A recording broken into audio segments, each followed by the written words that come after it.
wabarakatuh. Hai guys, selamat datang di mini vlog saya.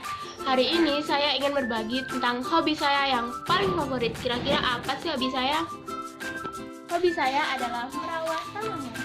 Karena tanaman memiliki fungsi yang baik untuk manusia, menghasilkan oksigen, mengurangi stres, dan meningkatkan kualitas udara.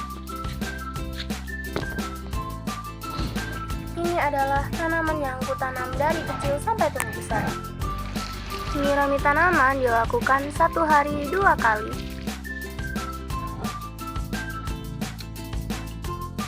Menurut saya, merawat tanaman adalah pilihan hobi yang baik dan berguna karena bisa meningkatkan kualitas udara dan menghasilkan oksigen. Terima kasih telah menonton mini vlog saya. Wassalamualaikum warahmatullahi wabarakatuh. Bye bye. Audio Jungle.